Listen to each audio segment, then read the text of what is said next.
Boa noite a todos. Graças e paz. Vou aguardar os irmãos entrarem.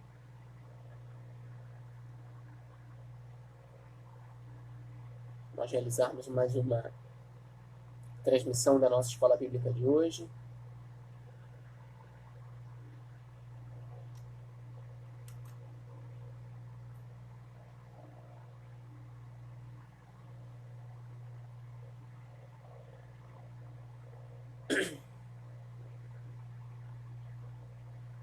A você que já está entrando, graça e paz para a tua vida.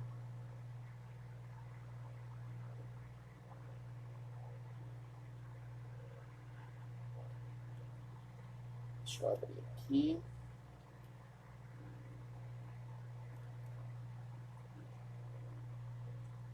Vai compartilhando esta live. Lembrando a você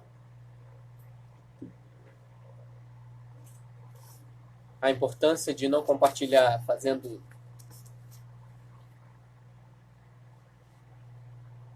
em uma sala de vídeo.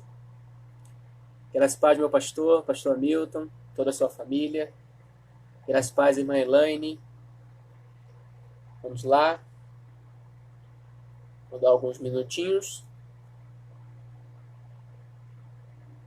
para que os irmãos possam estar entrando e a gente possa estar iniciando a nosso estudo de hoje. Vocês me ouvem bem? Graças e paz, irmã Neide.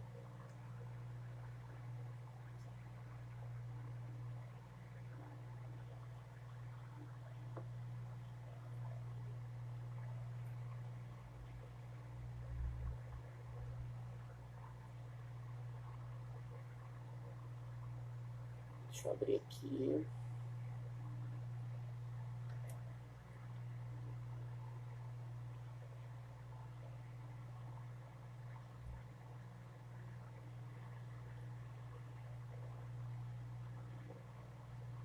Vamos lá.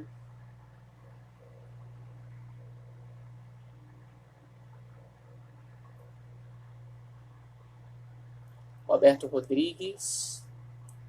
Graças e paz para a tua vida. A todos os irmãos que estão entrando aí na nossa transmissão. Alan, graças e paz. Diácono Luiz.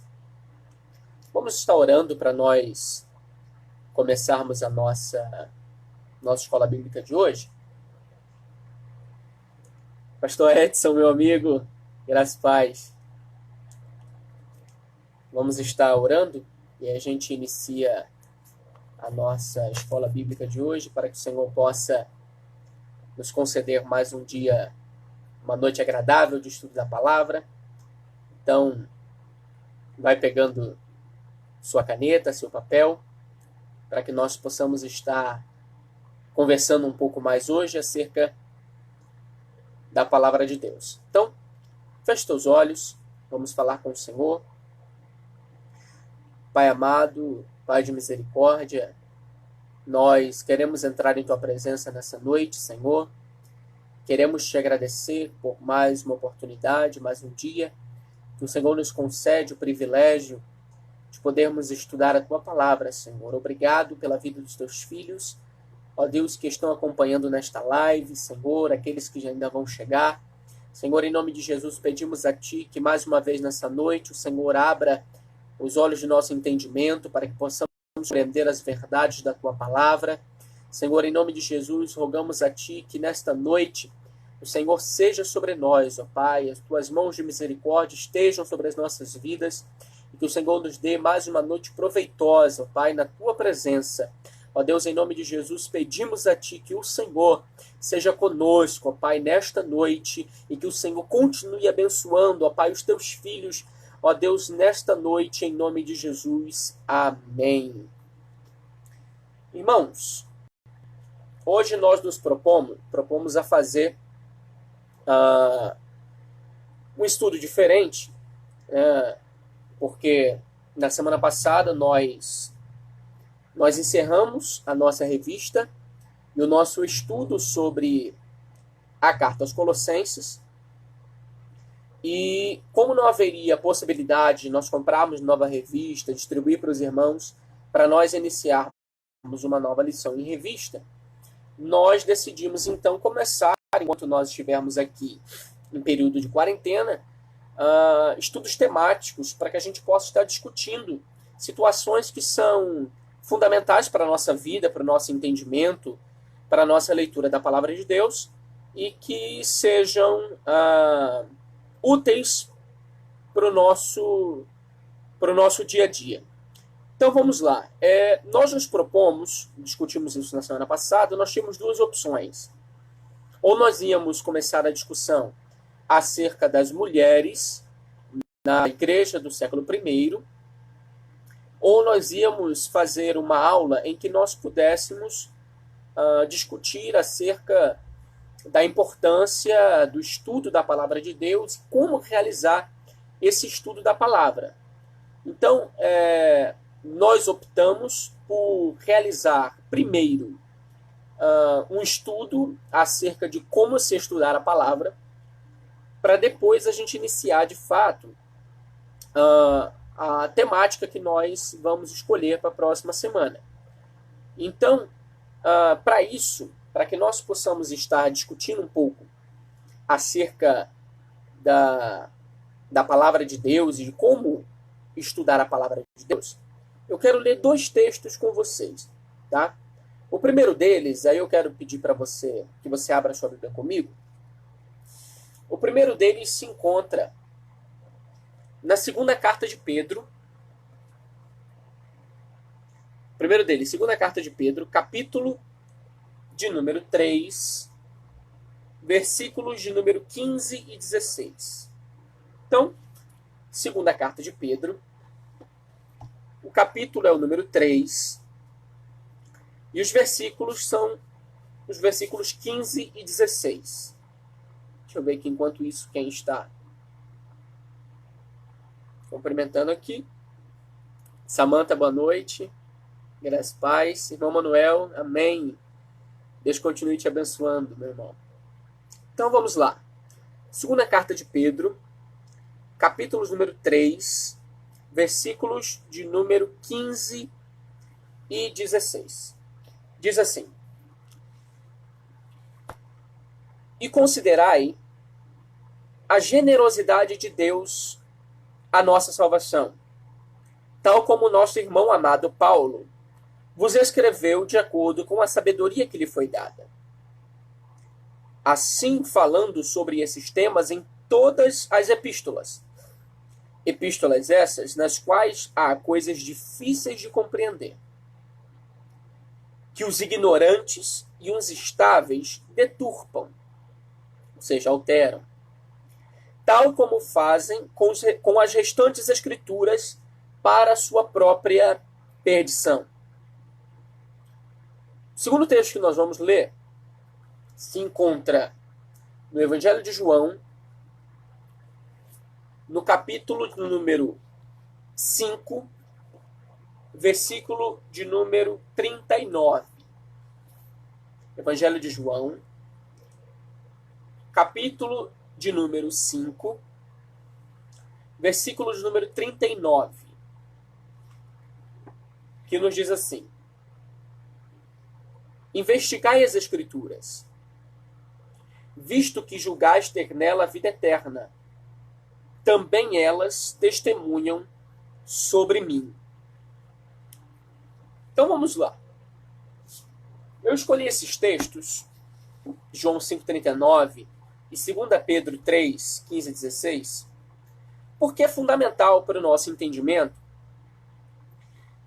do que é a Escritura e o que o apóstolo Pedro, vai nos deixar na sua segunda carta, é a necessidade de nós entendermos que as Escrituras, primeiramente as cartas de Paulo a que ele se refere, mas depois ele amplia isso para todas as Escrituras, elas possuem termos, ensinamentos que são de difícil compreensão, que são difíceis de serem entendidas. E o fato delas serem difíceis de serem entendidas faz com que pessoas instáveis, não crentes, hereges, possam fazer com que a palavra seja deturpada, seja criado um ensinamento que seja contrário à verdade do Evangelho. E que por isso é importante para nós entendermos, e por isso eu coloquei o texto do Evangelho de João 5,39 por último, por isso é importante a gente entender que as Escrituras testemunham acerca de Jesus Cristo. E o fato delas testemunharem acerca de Jesus Cristo é nelas que nós encontramos a vida.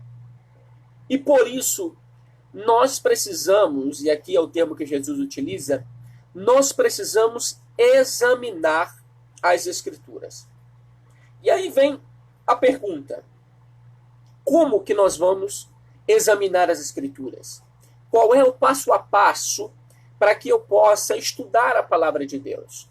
Qual é o passo a passo para que eu possa tirar proveito de um ensinamento dentro da palavra de Deus, dentro da minha casa, seja nesse período de quarentena, seja na minha vida?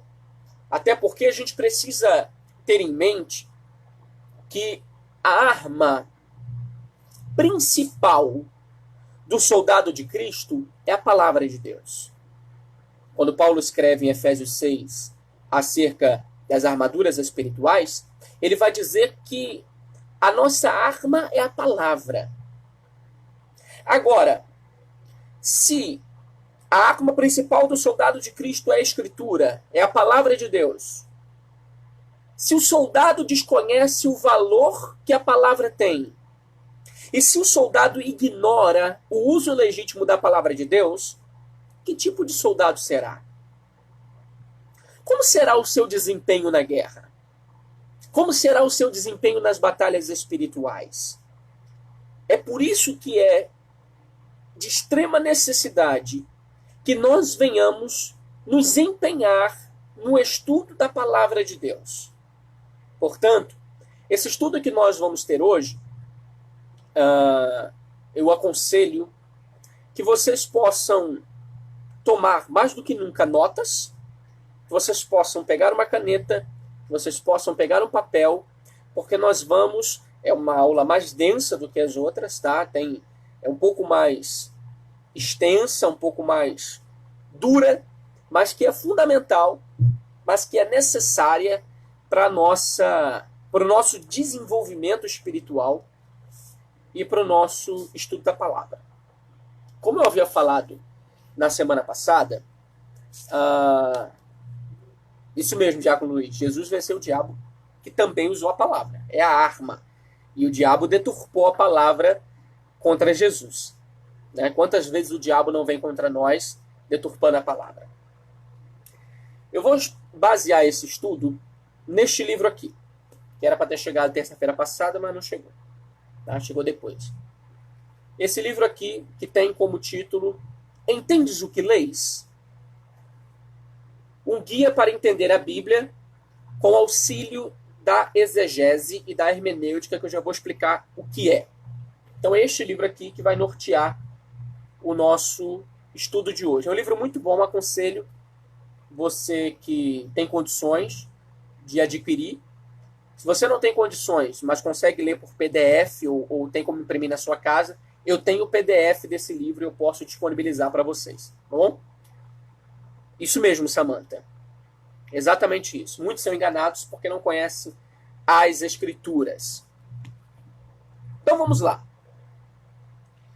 Para a gente poder começar, a gente precisa entender, em primeiro lugar, que existem 5 disposições necessárias para o nosso estudo proveitoso das Escrituras. Então, 5 disposições necessárias para o nosso estudo da Palavra de Deus, das Sagradas Escrituras. Vamos lá.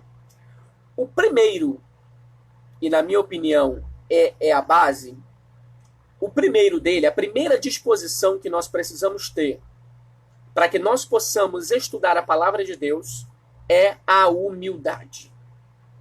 Nós precisamos ser humildes. para que nós possamos compreender a palavra de Deus. Por que isso? Vamos lá. Antes de nós adentrarmos o texto bíblico, Atos dos Apóstolos, capítulo 8. Atos dos Apóstolos, capítulo 8, versículo 31, diz assim: Ele disse, ele aqui o eunuco, como eu conseguiria compreender, a não ser que alguém me mostre o caminho? E convidou Felipe a subir e a sentar-se com ele. Aqui a gente tem a figura do eunuco, da rainha Candace, da Etiópia, que está no deserto, lendo um pergaminho ou papiro da profecia de Isaías, e ele não entende a mensagem que está escrita ali. E ele vai dizer: como eu posso entender se não tiver alguém que me ensine? Se não tiver alguém que me instrua?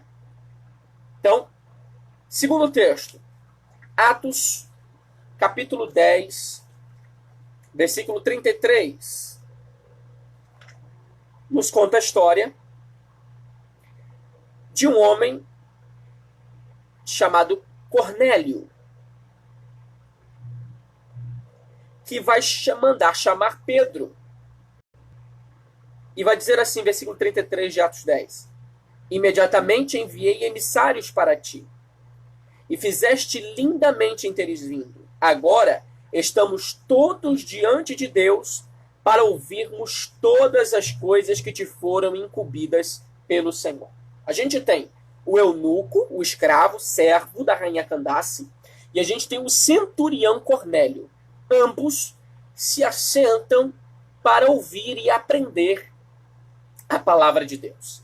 Então, o primeiro passo e fundamental, a base, a estrutura, é a humildade. E por que isso é importante?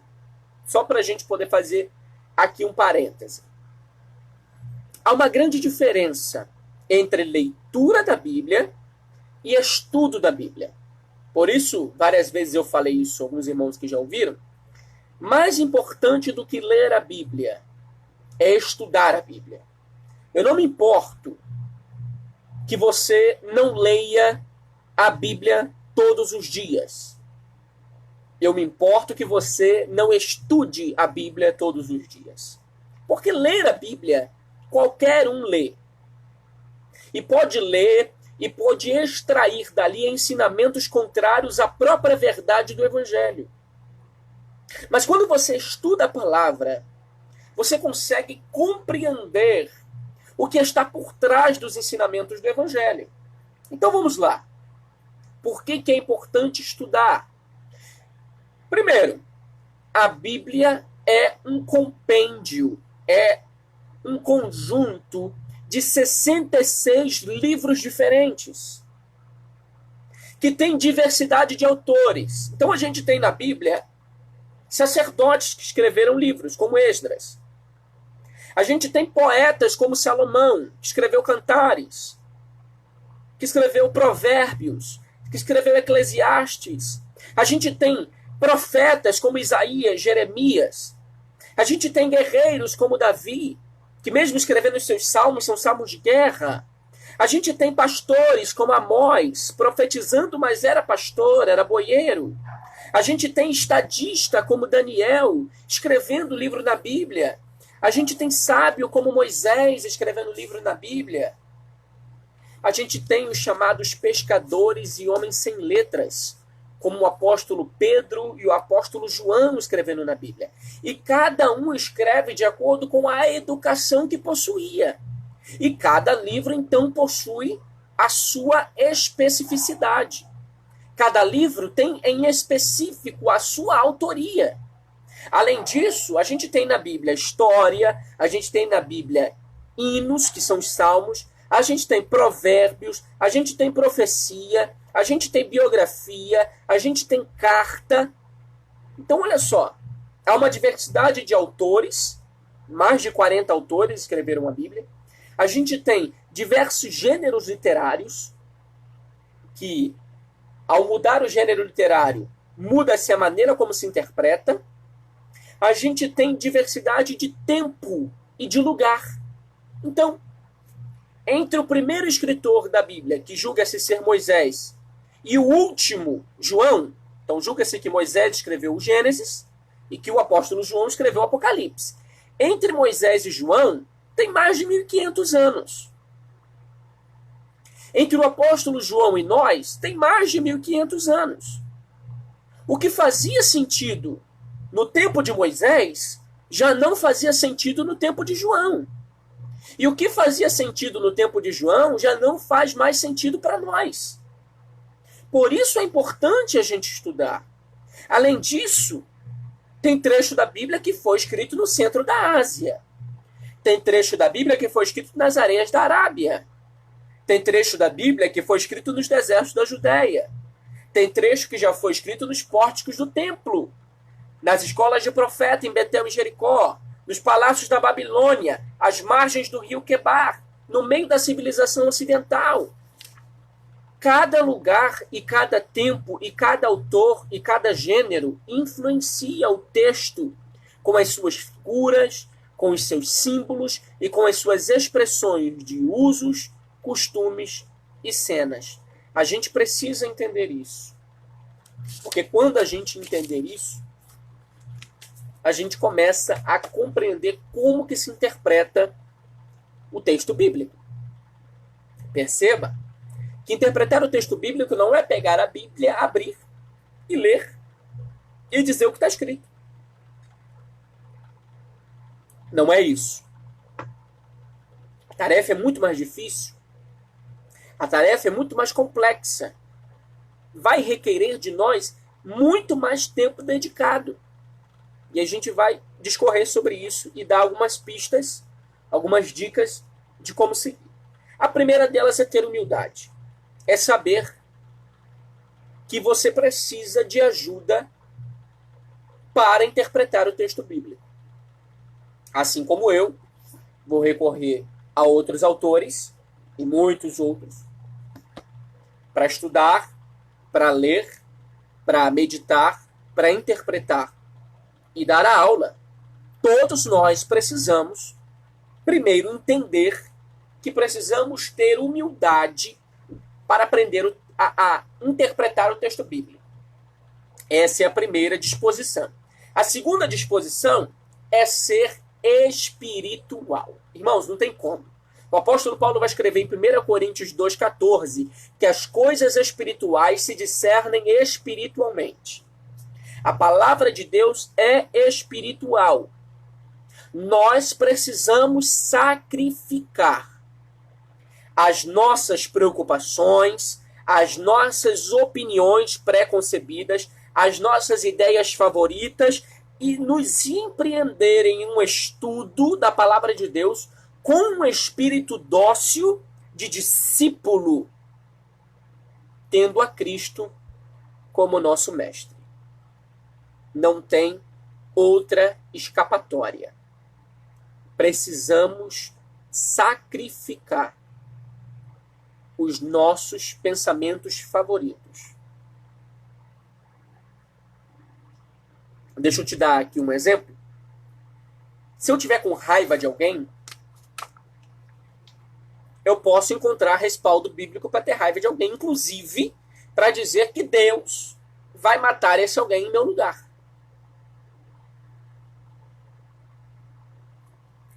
Eu já vi isso várias vezes, né? Porque Deus é o Deus da vingança. Mas onde isso foi escrito? Por quem isso foi escrito? Por que isso foi escrito? Para quem isso foi escrito?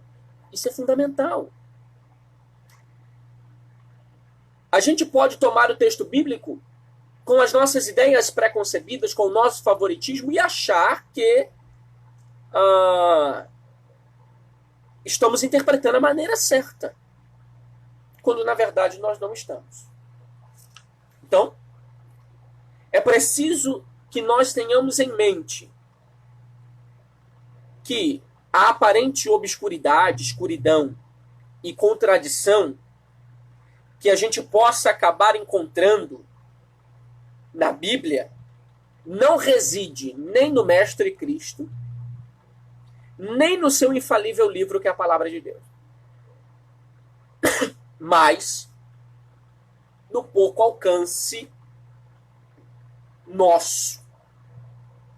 Somos nós que precisamos aprender a entender, a compreender o texto bíblico. Paulo vai escrever algo maravilhoso em 2 Coríntios capítulo 4, versículo 3 e 4. Ele diz assim: mas se está velada a nossa boa nova, ou o nosso evangelho, está velada para aqueles que perecem.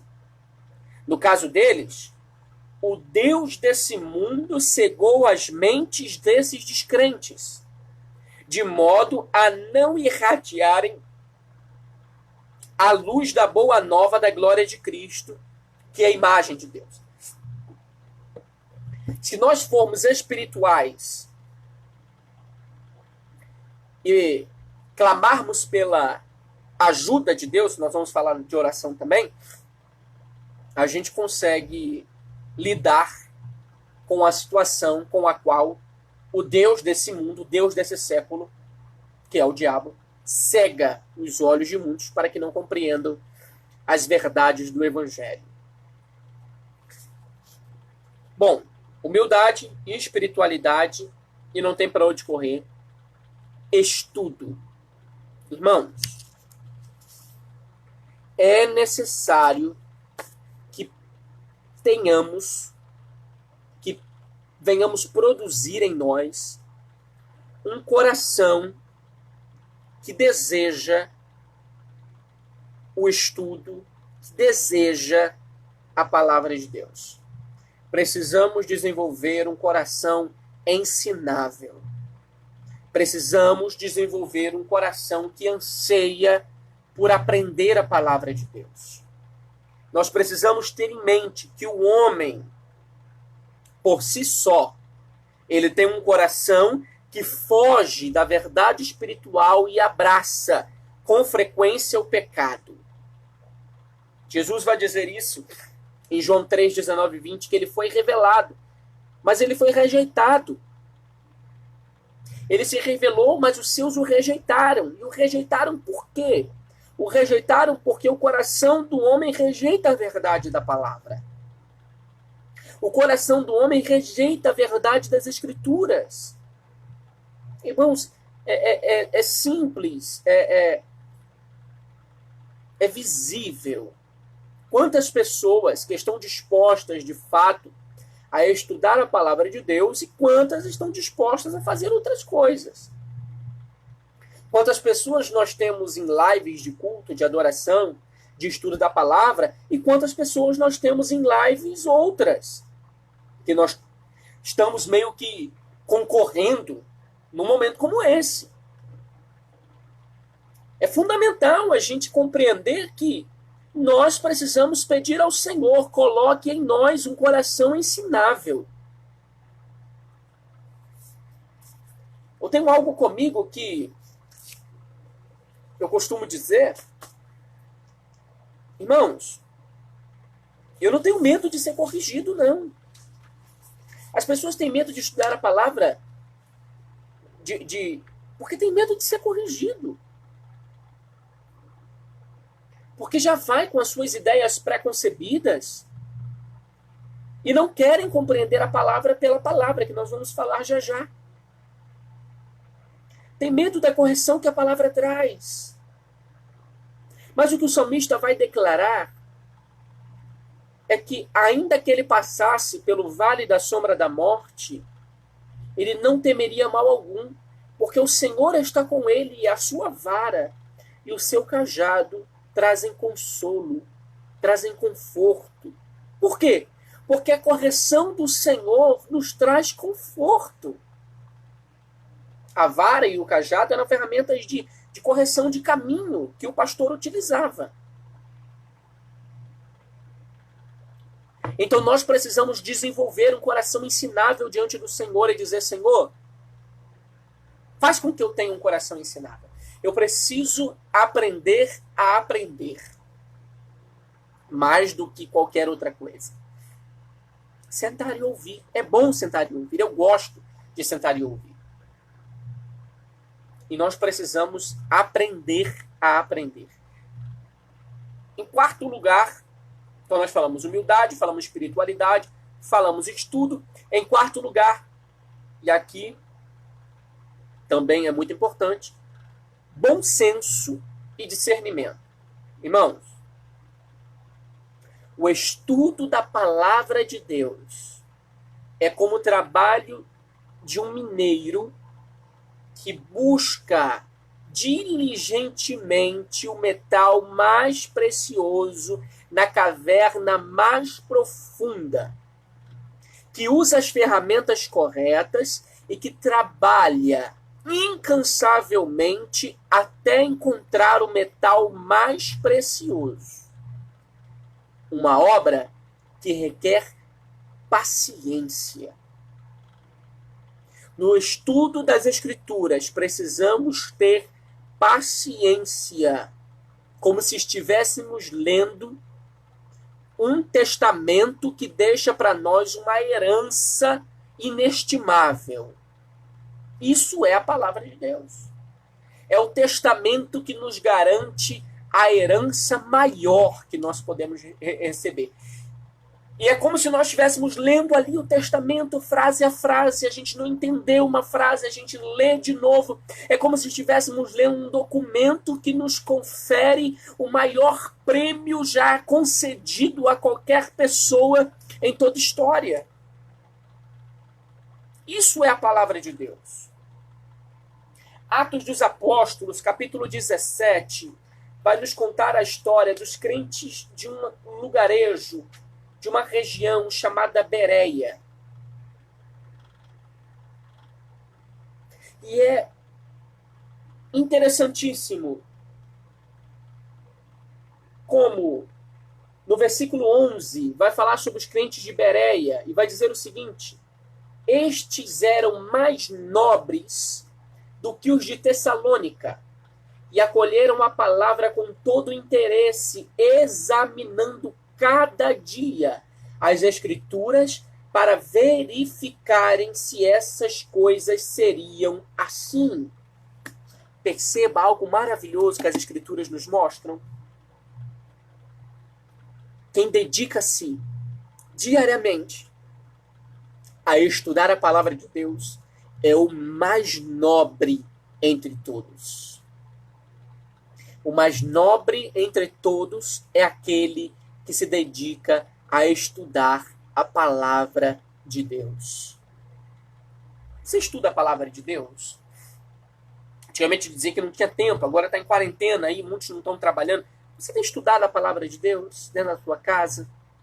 Você abre a palavra de Deus e lê até entender o que está escrito? Ou você pula e passa adiante, como se aquela parte que você pulou não fosse tão importante como aquela outra, mas porque aquela outra é mais fácil, você parte para ela.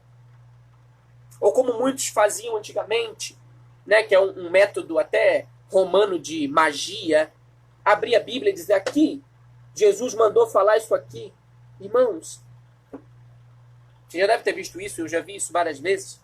Aí abre a Bíblia, tem lá, né? E media 1000 côvados para a direita e 1000 côvados para a esquerda. E era isso que Jesus quis falar, né? Nada. A gente precisa ter bom senso e discernimento na hora de estudar a palavra de Deus. É preciso que sejamos guiados pelo bom senso. Se nós não formos guiados pelo bom senso, a gente vai cair naquelas armadilhas, né, do tipo, como teve um caso até cômico, se não fosse trágico, né, do tal pastor que leu lá Oséias e não entendeu que tinha um acento, né, então vai lá, pega a mulher do teu amigo e adúltera, mas ele leu adultera, e aí adulterava, dizendo que estava escrito na Bíblia que era para adulterar. Então, assim, são coisas que são necessárias que nós venhamos a ter o cuidado. Precisamos ter cuidado. Não podemos tomar a Bíblia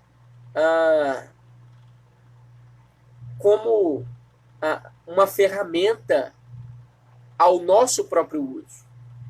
Ela já tem um uso específico. Ela já tem um propósito, ela já tem um objetivo. E nós que precisamos nos adequar ao objetivo dela. E não ela ao nosso. Por último, em quinto lugar, a oração.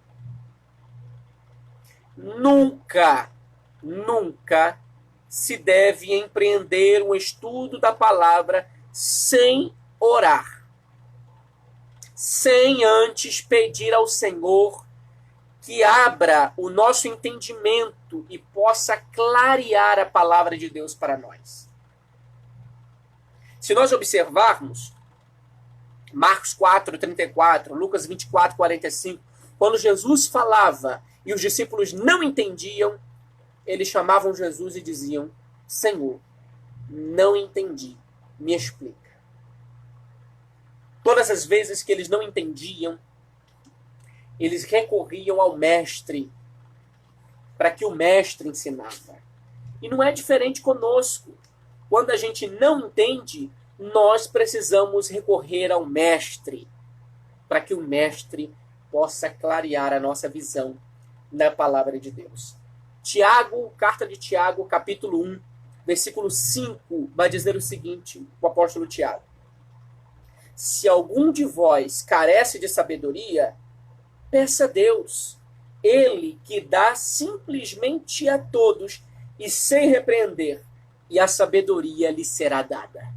Se alguém precisa de sabedoria, peça ao Senhor, que ele dá a todos a sabedoria. Quando eu era bem menor, e eu via as pessoas pregando a palavra, eu sempre pedia ao Senhor: Senhor, um dia eu quero que o Senhor abra os meus entendimentos, os olhos no meu entendimento, para que eu possa entender a tua palavra. Eu quero que o Senhor me dê condições para eu entender a tua palavra. E Tiago vem nos explicando: se alguém precisa de sabedoria, peça ao Senhor, e ele, que dá a todos gratuitamente, lhes dará sabedoria. Meu primo Leonardo, muito bom tê-lo aqui, um privilégio enorme. Irmãos, vamos lá. 5 disposições que nós precisamos ter, retomando aqui, para o nosso estudo da palavra. Primeiro, humildade. Tenha humildade. Ninguém sabe tudo. Ninguém é tão sábio que não possa aprender. Nem tão indouto, tolo, sensato que não possa ter algo a ensinar. Essa é a primeira coisa. Então, tenha humildade. A segunda, seja espiritual. A terceira, estude. Se dedique. A quarta, tenha bom senso e discernimento da palavra. Quinto lugar, ore. Busque em oração. Tudo isso para que a gente possa entrar diretamente em quais são as regras para a interpretação da palavra de Deus. Quais são as regras para que nós possamos interpretar a palavra? Tem regra para interpretar a palavra. Não é interpretado assim, né? Do jeito que a gente quer interpretar. Não. Não é assim. Existe sim maneira certa e maneira errada de interpretar a palavra. Então não é cada um a seu gosto, não, tá? Então, vamos lá. A regra fundamental, nós temos 5 regras e uma regra fundamental, tá? Então, a regra fundamental, anote. A regra fundamental da interpretação da Bíblia, do que a gente chama de hermenêutica, que é a ciência de interpretação. E a hermenêutica bíblica, a regra fundamental da hermenêutica bíblica é: a Bíblia é intérprete de si mesma. Como assim, Ian? Eu só posso interpretar a Bíblia pela Bíblia. Eu não posso inserir na Bíblia o que não está nela, nem retirar dela o que nela está. A Bíblia é a palavra de Deus. Ela já nos foi dada, nos foi entregue pelo Senhor. E nós precisamos interpretar a Bíblia através da própria Bíblia. Ela nos dá ferramentas para compreendê-la. Então, quando eu leio o Evangelho de Mateus, eu preciso entender o Evangelho de Mateus dentro do Evangelho de Mateus. Eu não posso querer explicar Mateus por Lucas. Eu não posso querer explicar Lucas por Atos. Eu não posso querer explicar Atos por 1 Coríntios. Não. Eu preciso empreender a minha interpretação da Bíblia pela Bíblia. Kézia Lima, Monique Moraes, graças e paz do Senhor Jesus. Até porque, irmãos, uma frase até conhecida de alguns, um texto sem o seu contexto é um pretexto. Versículo isolado é problemático, traz interpretação errada. Nós precisamos entender isso. Portanto, a regra fundamental: a Bíblia é intérprete de si mesma. Qual é a primeira regra? A primeira regra é preciso, o quanto seja possível, que nós venhamos tomar as palavras, cada palavra, no seu sentido usual e comum. Graças a Deus, irmã Daniele. É preciso que venhamos tomar a palavra de Deus no seu sentido usual e comum, literal, sempre que for possível.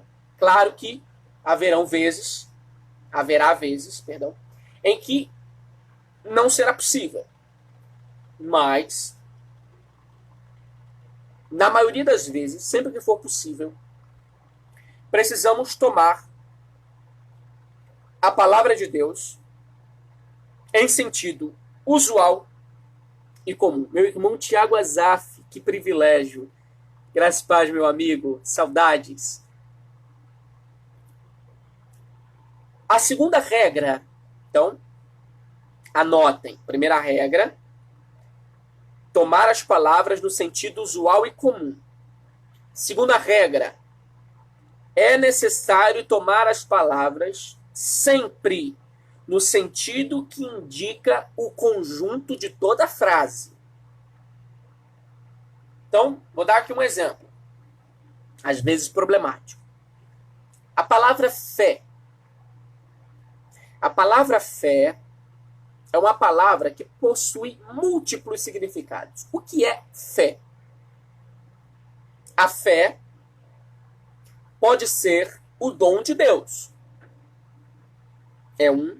A fé é um dom de Deus. Mas a fé também pode ser a religião de cada um, o credo de cada um. Pode ser a fé.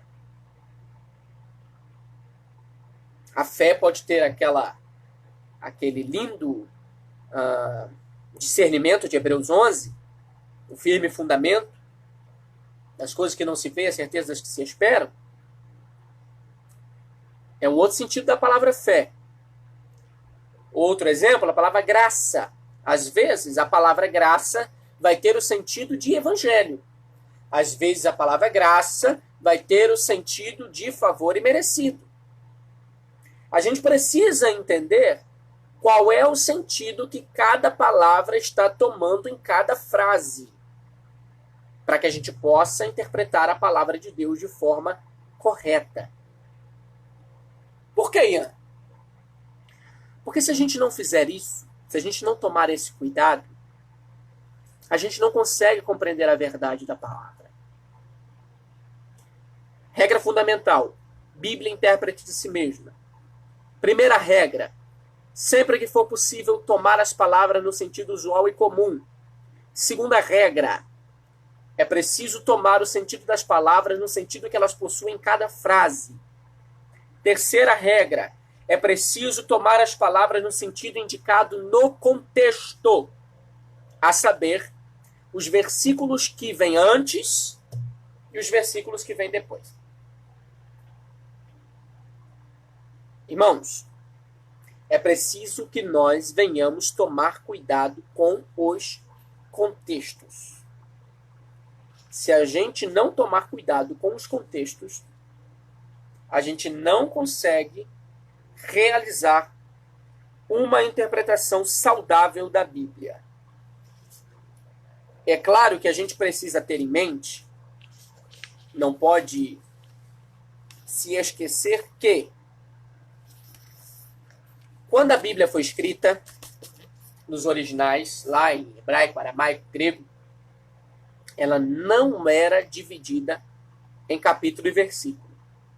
Foram os homens posteriores, na Idade Média, que vão dividir a palavra de Deus em capítulo e versículo. Logo, o contexto não necessariamente é o versículo anterior. Pode ser o capítulo anterior, dependendo do livro.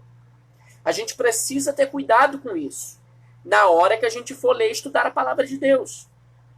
Na hora que a gente for pegar um texto para pregar, para trazer uma saudação, ou para o nosso próprio devocional. A gente não pode se dar ao luxo de fazer aquilo que muitos faziam, de pegar uma caixinha de promessa, tirar um versículo isolado e dizer, bom, era isso que o Senhor queria falar comigo, glória a Deus, aleluia. Não. A gente não vai conseguir entender o texto se a gente levar a vida dessa maneira. E se a gente levar a vida dessa maneira e a gente não entender a palavra de Deus, nós não vamos compreender a nossa arma. E aí a gente perde batalha espiritual. Começamos com esta verdade. A arma do soldado de Cristo é a palavra. Se eu não conheço a minha arma, que tipo de soldado eu sou? Se eu não conheço a arma que eu possuo, como vencer a guerra? Então vamos lá. Quarta regra. É preciso, e aqui talvez seja a mais difícil, é preciso tomar em consideração o objetivo, a finalidade do livro ou da passagem em que a palavra ou as expressões estão inseridas. Então, por exemplo, se eu pegar um texto de Daniel, eu preciso entender para que o livro de Daniel foi escrito. Para eu entender o que está escrito no livro. Isso fica um pouco mais fácil com as cartas. Se a gente pega uma carta de Paulo, por exemplo, a primeira carta aos Coríntios, a gente sabe, pela própria carta, a Bíblia intérprete de si mesma, a gente sabe pela própria carta que ela foi escrita porque tinha divisão dentro da igreja. E tudo o que Paulo vai tratar na primeira carta aos Coríntios é falando acerca da divisão. Seja falando de, uns dizem sou de Cristo, outros de Apolo, outros de Cefas, outros de Paulo, seja falando acerca da Santa Ceia, uns comem, outros passam fome, isso não está discernindo o corpo do Senhor, seja falando que o corpo do Senhor é uma unidade, que tem membros diferentes, mas que ao se unirem formam uma unidade, seja tratando dos pecados internos que causam divisão dentro das igrejas, que levam a problemas nos tribunais. O intuito da carta ser escrita era para acabar com a divisão dentro da igreja. E tudo que está sendo escrito tem que ser interpretado. Tem que ser interpretado. Repito, tem que ser interpretado à luz dessa ideia. O que Paulo está tratando é a divisão na igreja de Corinto. A divisão no corpo de Cristo em Corinto. Quando Paulo escreve para Gálatas, Paulo está falando daqueles que abandonaram o evangelho para seguir o caminho dos judaizantes. Toda a carta tem que ser entendida nesse sentido, nesse propósito.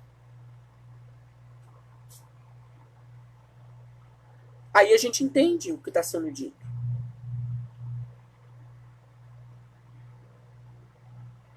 Eu não posso pegar, por exemplo, o texto de 1 Coríntios 11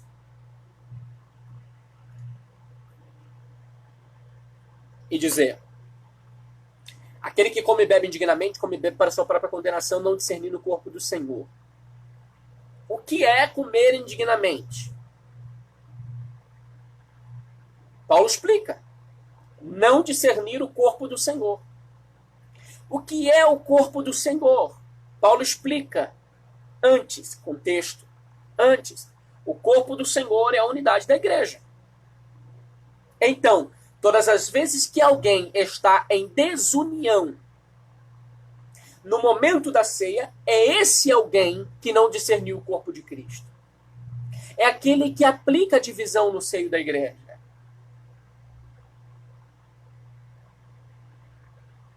Quinta regra. É necessário consultar as passagens paralelas. Seja um paralelo de palavras, um paralelo de ideias, de ensinos gerais. É uma noção que a gente chama de contexto remoto. Ou seja, é quando a gente pode interpretar um texto a partir do seu contexto que está em outro texto. Isso também é possível. Então, por exemplo, eu posso entender 1 Coríntios 11, a divisão do corpo da igreja, com Provérbios 6. 6 coisas aborrece o Senhor, e a 7ª sua alma abomina. Podemos fazer essa interpretação, no sentido teológico, a partir do ensinamento de Jesus. Nenhum reino dividido subsiste. Toda casa dividida contra si mesmo não subsiste.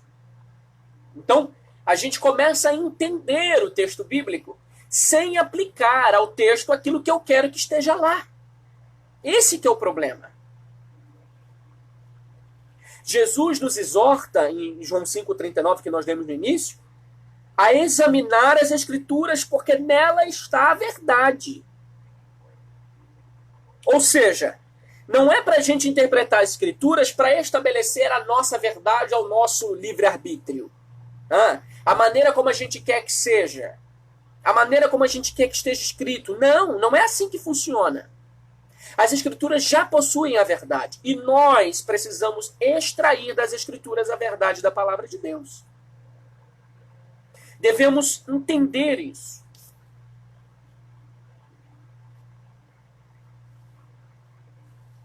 E então,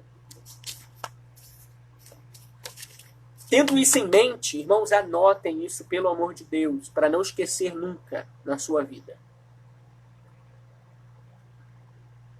Tendo isso em mente,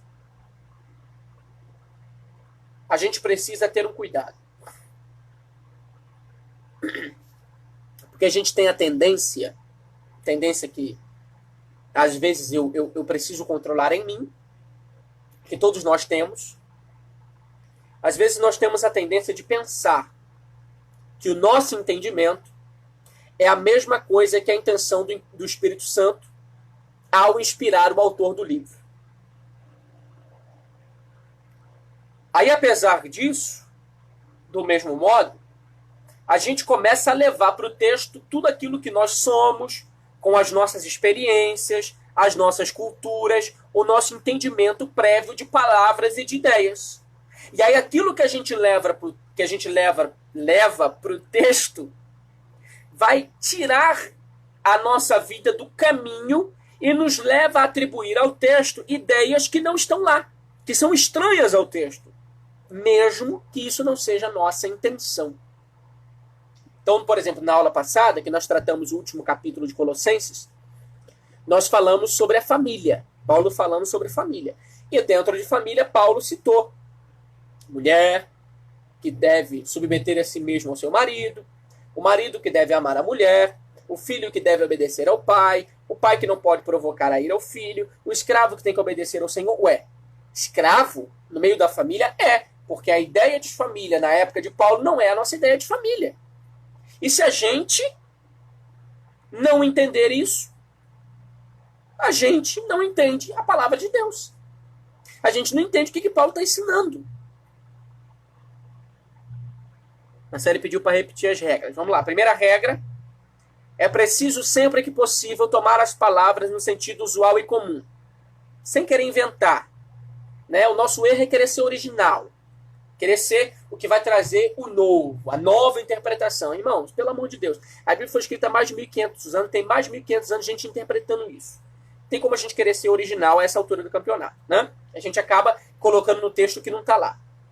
Então, primeira regra, sempre quando possível, tomar as palavras no sentido usual e comum.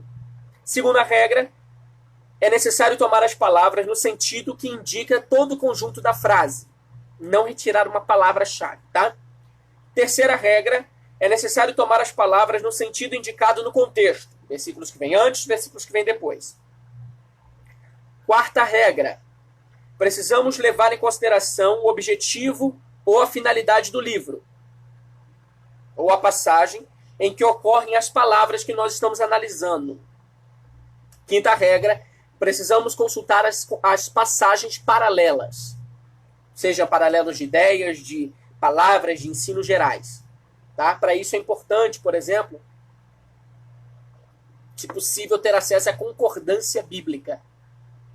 Porque a concordância bíblica leva a diferentes versículos que têm aquele mesmo texto, aquele mesmo termo, e aí a gente consegue estabelecer esses paralelos. Tá? Então, a chave para uma leitura mais inteligente da palavra de Deus é aprender a ler cuidadosamente o texto e fazer as perguntas certas ao texto. Precisamos aprender a fazer perguntas certas ao texto. Tá? É preciso saber como se interpreta por causa de dois fatores. A natureza do leitor, eu, você, e quem mais que seja, e a natureza da escritura, para a gente não inserir lá o que lá não está. Então, por exemplo, a Bíblia vai falar sobre a igreja que está reunida. Quando a gente ouve, a igreja estava reunida, a gente imagina, né? O púlpito, bancos, todo mundo sentado, o microfone, isso é a igreja reunida. Século 21. O que é a igreja reunida no século I? Uma casa com uma sala grande de jantar, um canta, outro prega, outro ora, e no final tem um jantar. Isso é a igreja reunida no século I. Na casa de uma pessoa rica, provavelmente. Outro exemplo,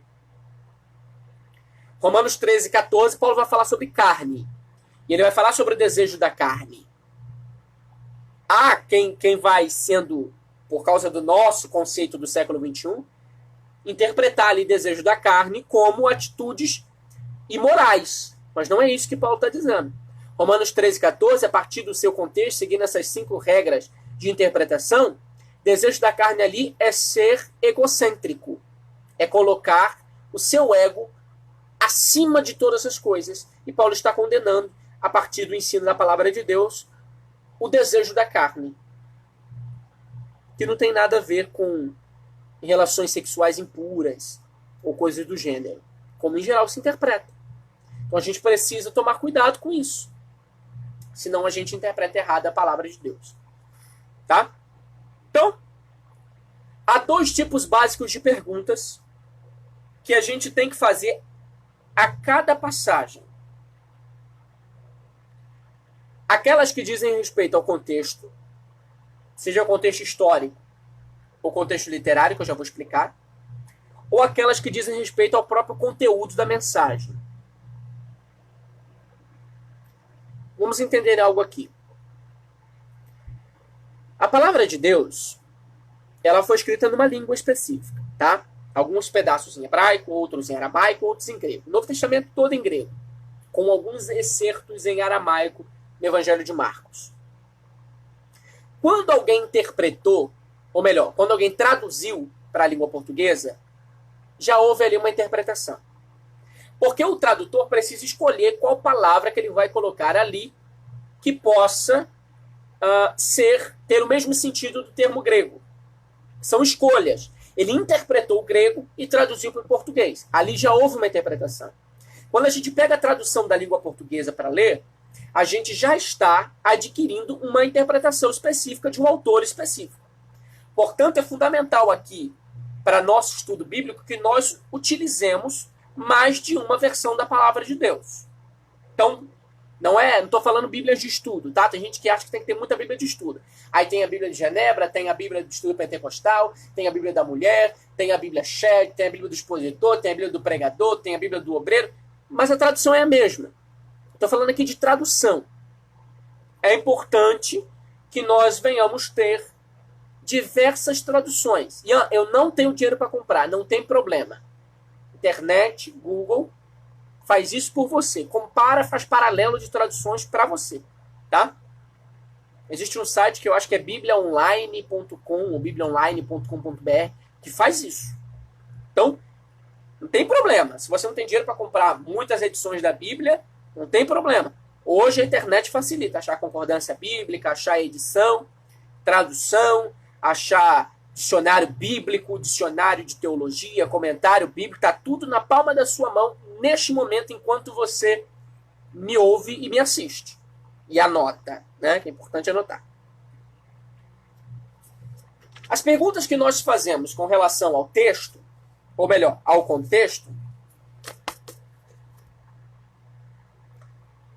são perguntas do nível de contexto histórico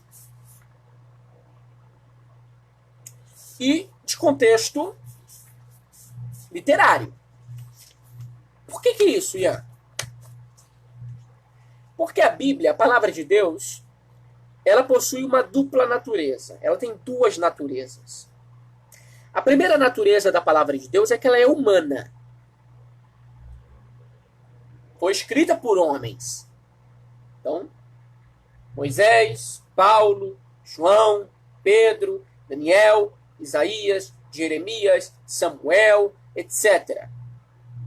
Homens que escreveram. Mas ela tem uma natureza divina, porque nós cremos que a palavra de Deus foi divinamente inspirada. Nesse sentido, a interpretação da Bíblia é regida, é sustentada pela tensão, pelo conflito entre a sua relevância eterna, ou seja, o fato da palavra de Deus se aplicar ao passado, ao presente e ao futuro, e a sua particularidade histórica. Ou seja, por mais que ela seja aplicada aos nossos dias, ela foi escrita por uma pessoa específica, num tempo específico, num lugar específico.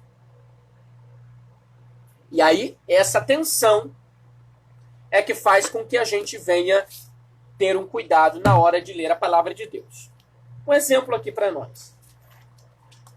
Deuteronômio, capítulo 22, versículos número 5. Diz assim: a mulher não deverá usar roupa masculina. E aí, utiliza-se esse texto para dizer que a mulher não pode usar calça. Isso é uma interpretação. Ian,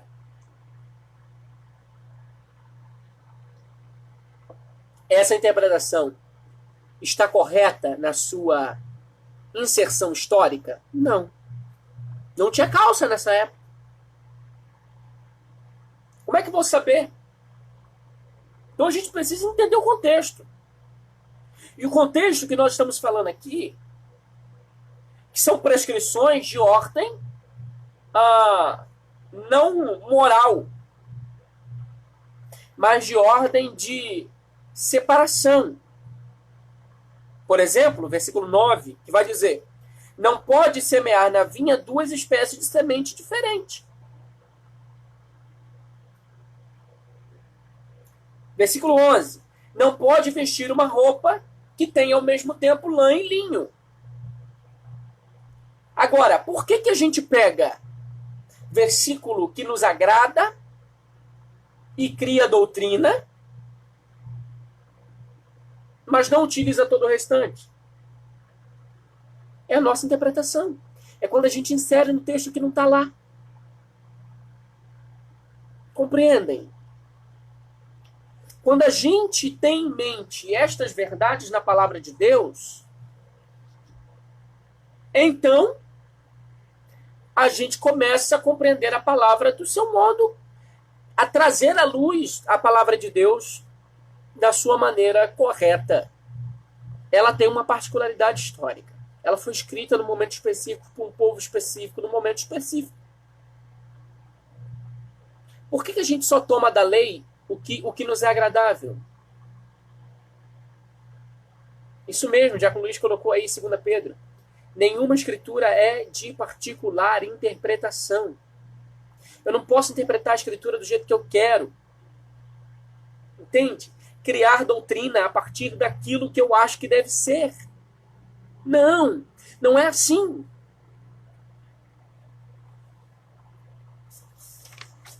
Perceba, Deus escolheu falar no contexto da história humana real.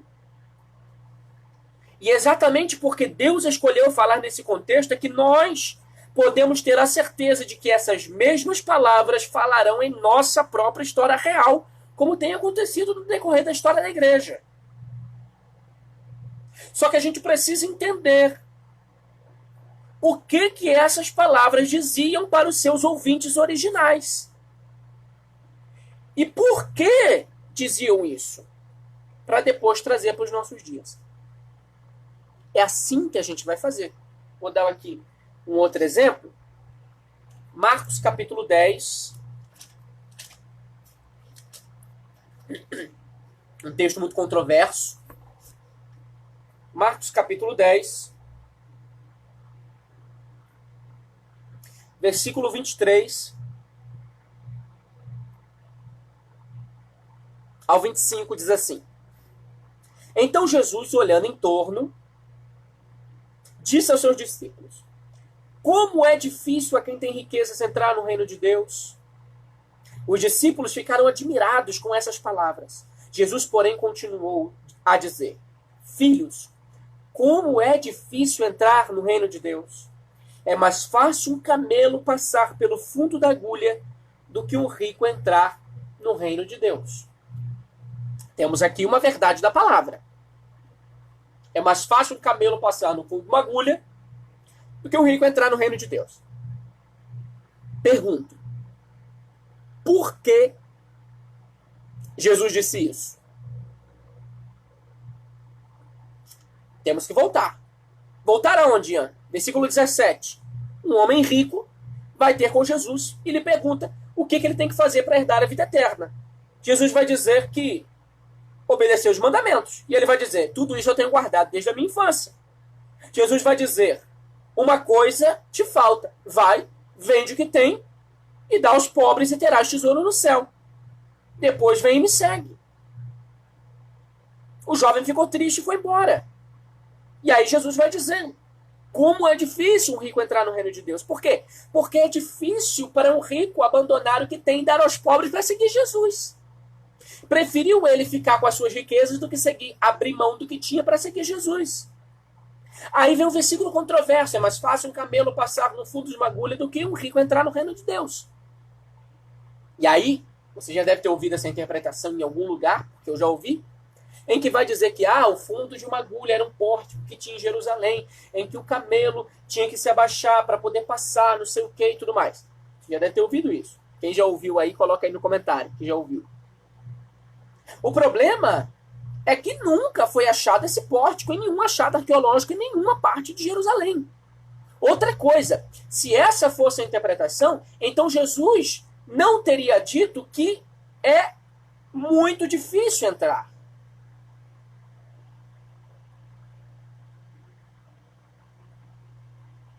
O que Jesus está explicando é literal. Primeira regra: procurem tomar as palavras no seu sentido usual e comum. É camelo e é fundo de agulha. Você consegue passar um camelo no fundo de uma agulha?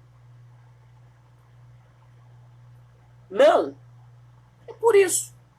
Onde é que eu consigo ter essa noção? Versículo de número 26. E eles, os discípulos, ficaram muito espantados e diziam uns aos outros: então quem pode ser salvo? Versículo 27. Jesus, fitando-os, olhando firmemente para eles, disse: aos homens é impossível. Por isso ele usa a metáfora do camelo e da agulha. Se o camelo fosse, se o buraco da agulha fosse um pórtico, o camelo passasse com dificuldade, Jesus não diria que é impossível aos homens entrar no reino. Jesus diria que é com dificuldade. Mas não, Jesus está dizendo: aos homens é impossível, mas não a Deus, pois para Deus tudo é possível. Ficou claro? Um exemplo? Vou dar um outro exemplo aqui. Livro do profeta Isaías, capítulo 14. Esse, então, é o mais controverso. Isaías 14.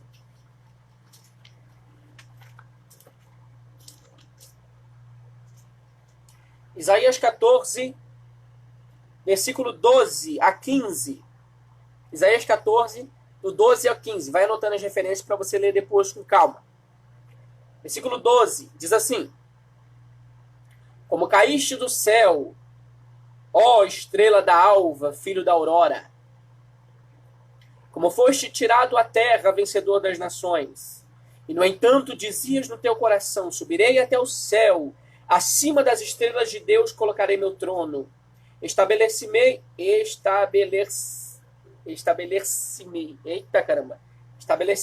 na montanha da Assembleia, nos confins do norte. Subirei acima das nuvens, tornar-me-ei semelhante ao Altíssimo, e contudo foste precipitado no Sheol, nas profundezas do abismo. Alguém vai dizer: aqui conta a história da queda de Lúcifer com seus demônios. Não é isso? Mas não. Não é. Vamos voltar aos versículos e ver o contexto? E perceber, a partir da regra 2, 3, 4 e 5, versículo de número 3, Isaías 14. E sucederá no dia em que o Senhor te der descanso no teu sofrimento, da tua inquietude e da dura servidão a que foste sujeitado, que entoarás esta sátira a respeito do rei da Babilônia. De quem Isaías está falando aqui? Do rei da Babilônia. Ezequiel 28. Vamos lá. Ezequiel 28. Versículo 13 a 18. Diz assim: estavas no Éden, jardim de Deus. Engalanavas-te com toda sorte de pedras preciosas, rubi, topázio, diamante, crisólito, cornalina, jaspe, lazulita, turquesa, berilo, de ouro eram feitos teus discos e teus pingentes. Todas essas coisas foram preparadas no dia em que foste criado. Fiz de ti o querubim cintilante, o protetor. Estavas no monte santo de Deus e movias-te por entre brasas ardentes. Desde o dia da tua criação foste íntegro em todos os teus caminhos, até que o dia em que se achou maldade em ti. Em virtude do teu comércio intenso, te encheste de violência e caíste em pecado. Então te lancei do monte de Deus como profano e te exterminei, ó querubim protetor, dentre as pedras de fogo. Teu coração se exaltou com tua beleza, perverteste tua sabedoria por causa do teu esplendor. Assim te atirei por terra e fiz de ti um espetáculo à vista dos reis. Em virtude da tua iniquidade, por causa da desonestidade do teu comércio, profanaste teus santuários. Assim fiz sair fogo do meio de ti, um fogo que te devorasse. Eu te reduzi a cinzas sobre a terra, aos olhos de todos os que te contemplavam. E alguém vai dizer: não, aqui fala de Lúcifer. o querubim ungido, adornado com pedras preciosas, que em seu coração quis ser maior do que Deus e foi lançado sobre a terra aos olhos de todo mundo. Não. Vamos voltar? Versículo de número 11, Ezequiel 28, diz assim: a palavra do Senhor me foi dirigida nesses termos: Filho do homem, pronuncia um lamento contra o rei de Tiro e dize: assim diz o Senhor, não é Lúcifer. Até porque é aqui que surge, Isaías 14, o termo Lúcifer, que é traduzido como a estrela da manhã. Lúcifer é o portador da luz. Lúcifer não é o nome do diabo. Entende? Lúcifer é o latim para estrela da manhã. O portador da luz. É só isso. E aí alguém leu e interpretou conforme a sua vontade. E hoje, quando a gente olha para esse texto, a gente também acha. Por quê? Porque a gente tem ideia preconcebida. E as nossas ideias preconcebidas nos fazem olhar para o texto e encontrar coisas que não pertencem a ele, se a gente obedecer às regras de interpretação da Bíblia. Ficou claro? Então nós temos um contexto histórico, ou seja, onde foi escrito, para quem foi escrito, por que foi escrito, quando foi escrito. Então, esse aqui foi escrito na Babilônia. Irmãos, é fundamental entendermos isso. Aonde isso foi escrito. Por quê? Porque isso influencia no próprio conteúdo da mensagem. Então, onde o autor estava quando escreveu? O que ele escreveu? Qual é a mensagem? Para quem que ele está escrevendo isso? Por que ele está escrevendo isso? É para resolver um problema? Como as cartas de Paulo? É porque ele quer viajar, como a carta aos Romanos, que Paulo queria viajar para a Espanha, passando por Roma, e precisava de financiamento da sua viagem? Isso está dentro do texto de Romanos.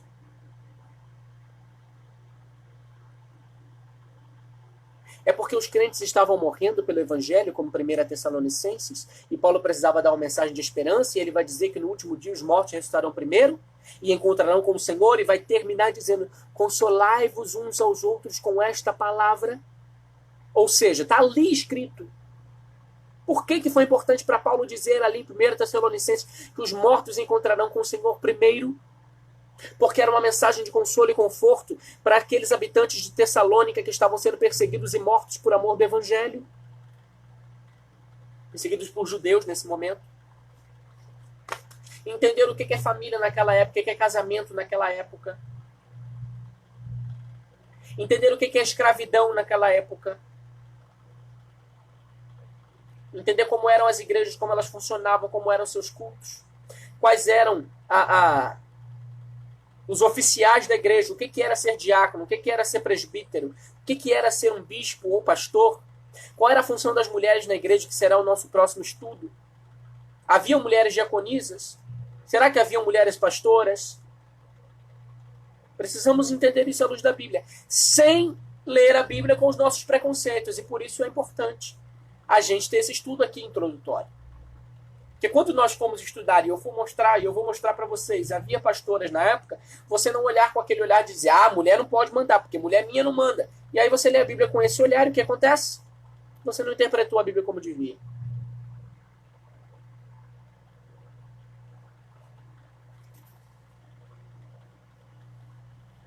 Quando você for ler o texto bíblico, há um contexto histórico e há um contexto literário. Precisamos fazer perguntas ao texto. Que perguntas ao texto, Ian? Você está lendo? Você se pergunta: qual é a razão disso aqui estar escrito? Tem um porquê para aquilo estar escrito. Aquilo e não outra coisa. O que o autor está dizendo? Por que ele diz isso aqui e não em outro lugar? O que ele diz em seguida? Por que ele diz isso em seguida e não antes? Alguém vai dizer, é muito trabalho. É.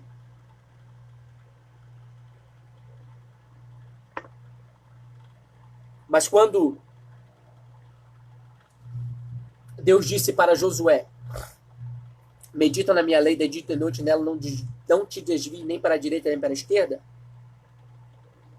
para que tudo te vá bem. É isso que ele está dizendo para Josué fazer. Quando o salmista diz no Salmo 1, bem-aventurado o varão que não anda segundo o conselho dos ímpios, nesse detém o caminho dos pecadores, nesse assenta a roda dos escarnecedores, mas tem o teu prazer na lei do Senhor e nela medita de dia e de noite. É isso que está dizendo. Meditar na palavra do Senhor de dia e de noite. Interpretar corretamente a palavra de Deus. Meu amigo Paulo Jorge, um grande abraço, meu amigo. Irmã Verônica. Então, quando a gente estabelece esse ensinamento, esse aprendizado na nossa vida, as perguntas certas são feitas ao texto, então a gente interpreta o texto de forma correta. Você não precisa ser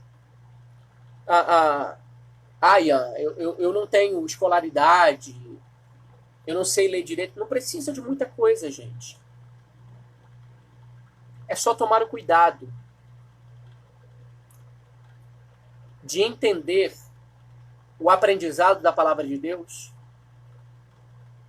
como um trabalho que requer paciência, que requer tempo, que requer dedicação. Sabe por quê? Muitos fazem isso. Só deixa para ler a Bíblia quando chega em casa depois do trabalho, quando está na cama com sono. Irmão, não faz isso. Sua leitura não vai servir de nada. Deixa para ler a Bíblia no celular, no trem, sabe? A Bíblia tem um aplicativo, devocional do dia, aí você lê aquele versículo e tá bom. Não, não tá bom. Não tá bom porque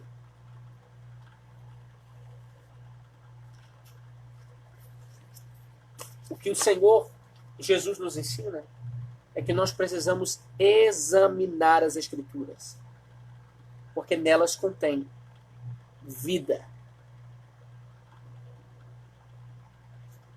Por último, quais são então as ferramentas essenciais para o estudo das Sagradas Escrituras? Primeiro, nós já falamos aqui. Precisamos ter boas traduções da palavra de Deus.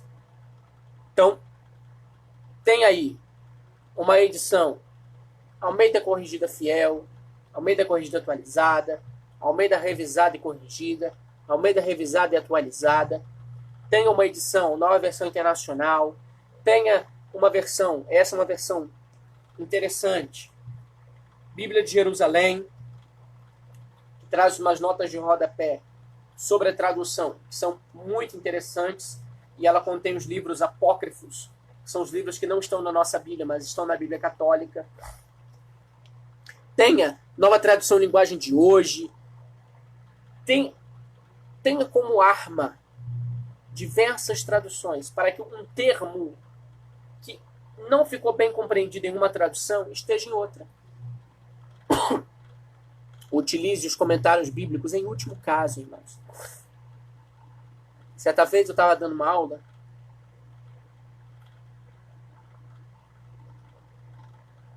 e eu estava falando sobre o pecado de Caim. Só para ilustrar o que nós estamos falando aqui. Pecado de Caim. Gênesis capítulo 4.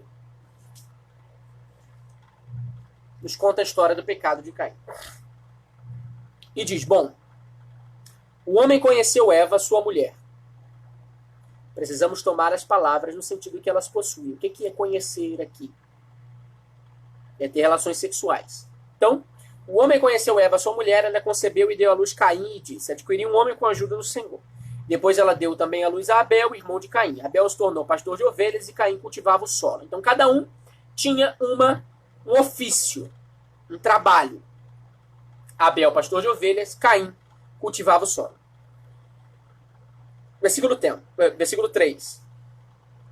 Passado o tempo, Caim apresentou produtos do solo em oferenda ao Senhor.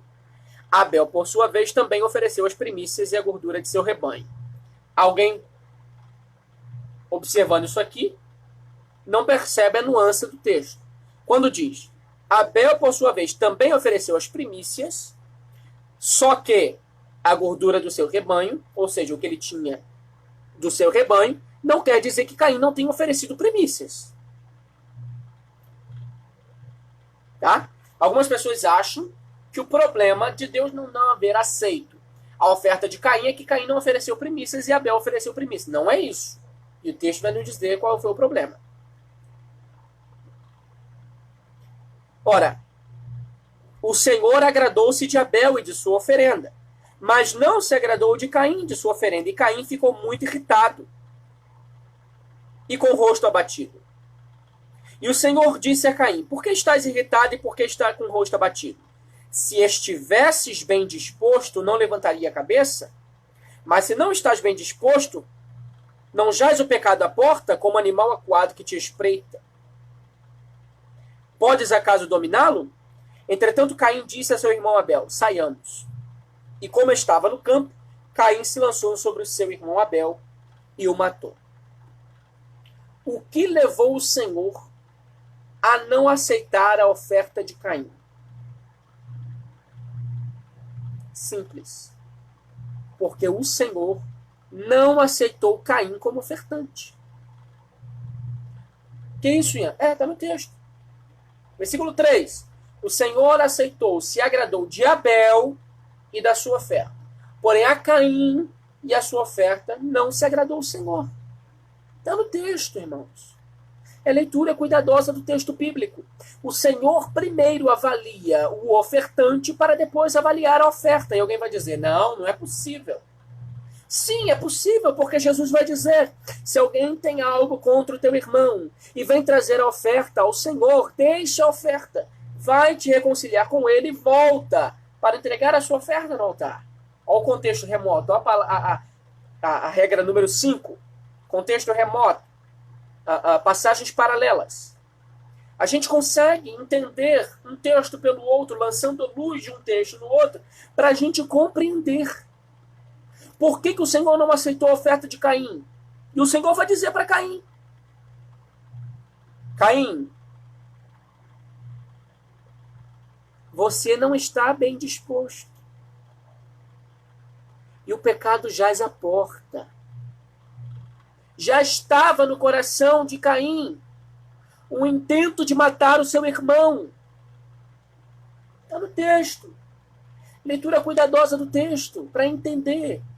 E aí, a certa pessoa, quando pegou o texto, leu a nota de rodapé da Bíblia dela, de estudo, seja lá qual for, que eu já não me lembro. E a nota de rodapé do editor da Bíblia dizia que o Senhor não havia aceitado a oferta de Caim porque Caim não ofereceu primícia. E Abel ofereceu primícia. E eu dizia, irmã, mas isso não está no texto. E a irmã dizia, tá. E eu dizia, não tá. E a irmã dizia, no meu tá. E aí quando eu cheguei perto para poder observar, eu vi que ela estava lendo nota de rodapé. Então a gente precisa tomar cuidado. Utilizar comentário, nota de rodapé, de livro de Bíblia de estudo, Bíblia de estudo pentecostal, do expositor, etc. Em último caso. Comentários bíblicos em último caso. Procure empreender na sua leitura, no seu estudo, a regra fundamental da hermenêutica, da interpretação bíblica. A Bíblia é intérprete de si mesma. Senão a gente cai em muitas ciladas. Muitas ciladas na interpretação bíblica.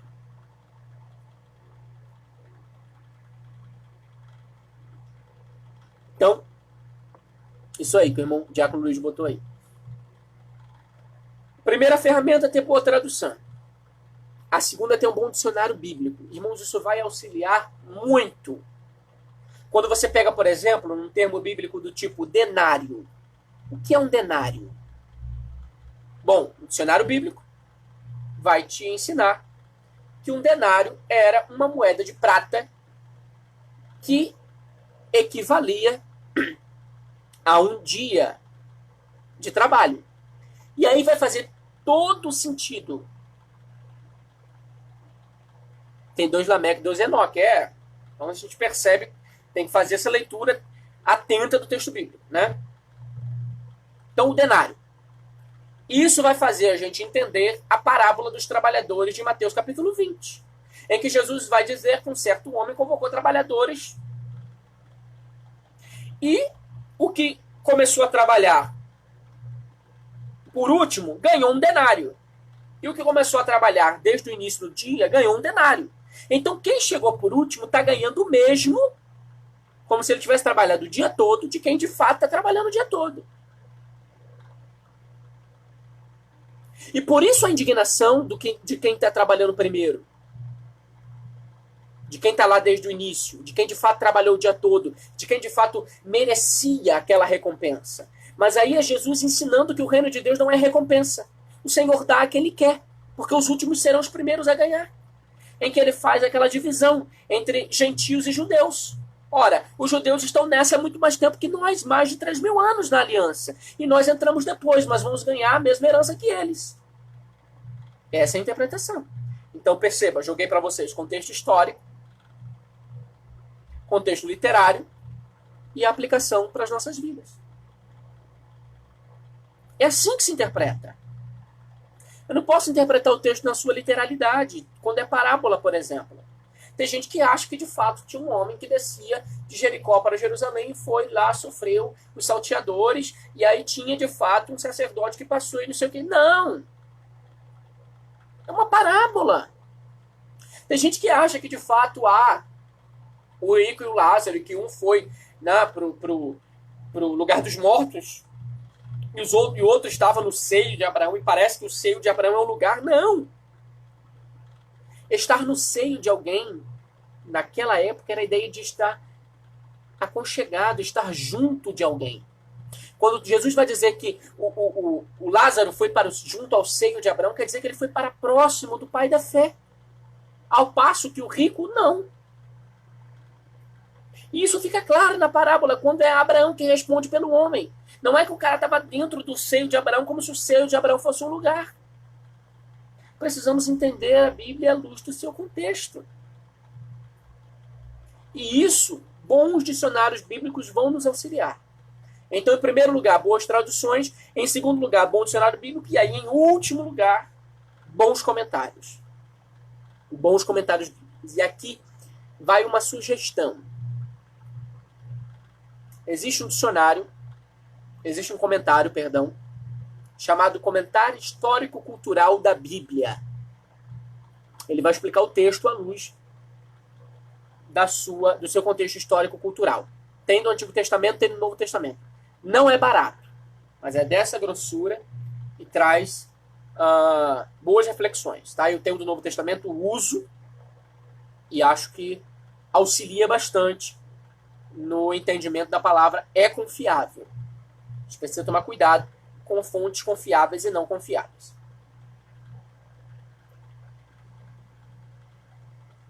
O verdadeiro significado do texto bíblico, e aqui eu já estou caminhando para o fim, que a hora também já foi, para nós, o verdadeiro sentido, significado do texto bíblico para nós é o que Deus originalmente pretendeu que significasse quando aquele texto foi falado, foi escrito pela primeira vez. O que ele significou lá é o que ele tem que significar para nós. Ele não pode ter um significado lá e ter outro para nós. Irmãos, não dá. Não dá para a gente querer alterar o significado do texto bíblico. Esse é o ponto de partida de uma interpretação saudável da Bíblia. Entender como o texto fazia sentido lá. E o que naquela situação pode ser trazido para os nossos dias. Portanto, a leitura devocional do texto bíblico não deve ser a única a ser realizada por nós, como eu já alertei aqui durante essa nossa breve aula. Precisamos ler para aprender e compreender o texto bíblico. Precisamos aprender a estudar a Bíblia, que por sua vez é a base do nosso devocional. Aí sim a gente pode fazer um devocional. Pega um livro, irmãos, e vai estudar aquele livro. Pega o livro dos Salmos e vai estudar o livro dos Salmos. Pega o livro dos Evangelhos e vai estudar os Evangelhos. Começa pelo que você considera mais fácil e vai aumentando pouco a pouco a dificuldade. Começa lá o Evangelho de Mateus. Quem escreveu? Para quem escreveu? Quando escreveu? Por que escreveu? Por que é importante ter 4 evangelhos? Por que é importante ter tanta carta? E aí você vai desenvolvendo autonomia na interpretação da palavra de Deus. E aí você vai compreendendo as tuas armas, porque as armas das nossas milícias não são carnais, mas são espirituais, e fiéis em Deus e poderosas para a destruição de toda mentira. Eu só posso destruir toda mentira se eu conheço a verdade. E Jesus vai dizer: Pai, a tua palavra é a verdade. Claro, nós queremos saber o que a Bíblia significa para nós. E isso é certo. Não é errado isso. Só que a gente precisa fazer ela significar não no que nos agrada somente. Né? A gente não pode fazer a Bíblia significar o que nos agrada e depois dar o crédito para o Espírito Santo e dizer: o Espírito Santo falou comigo.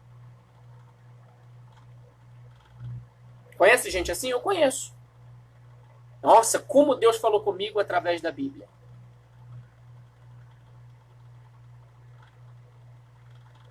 Falou o quê? Falou o que você queria. No versículo que te agradou. Isso é ser menino na fé, irmãos.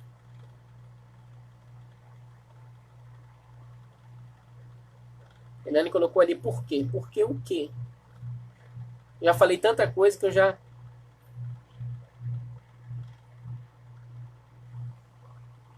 nem sei mais o que exatamente ela está perguntando. Depois você coloca aí. Então, se a gente tiver isso em mente, a gente passa a ter uma interpretação saudável da palavra de Deus. A gente passa a ter uma interpretação fundamentada da palavra de Deus. Não é nenhum bicho de 7 cabeças, tá? Não é algo que você sente em 5 minutos você faça. Não é. Mas também não é algo que você se deu ao luxo de dizer: isso é muito difícil, deixa isso pra lá. Não. Sabe por quê?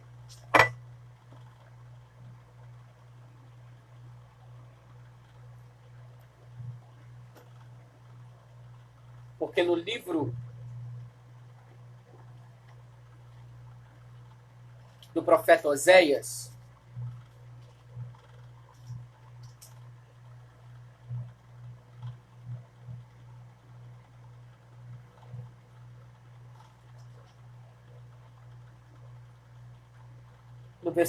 no capítulo número 6,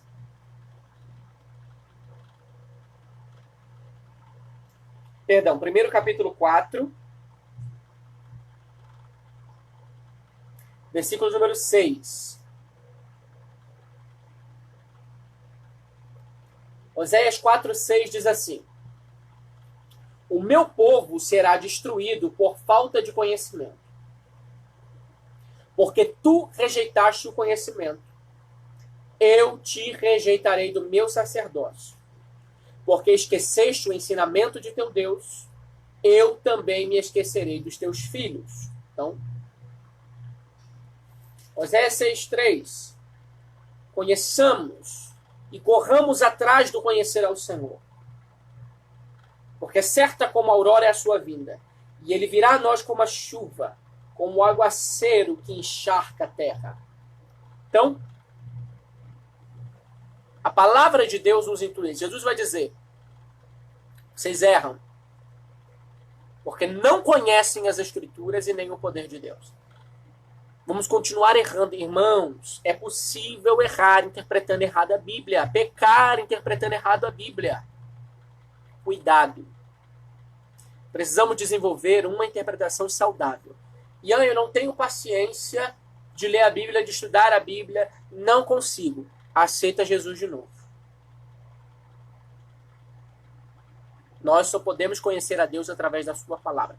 Ele se tornou conhecido a nós através da sua palavra. Se você não tem paciência para compreender a palavra de Deus, para estudar a palavra de Deus, para se dedicar ao aprendizado da palavra de Deus, você precisa voltar ao início de tudo. Porque rejeitaste o meu conhecimento, eu também te rejeitarei. E porque esqueceste dos meus ensinamentos, também me esquecerei dos teus filhos. É preciso que nós venhamos desenvolver, para nós concluirmos aqui, o coração ensinável, ter humildade.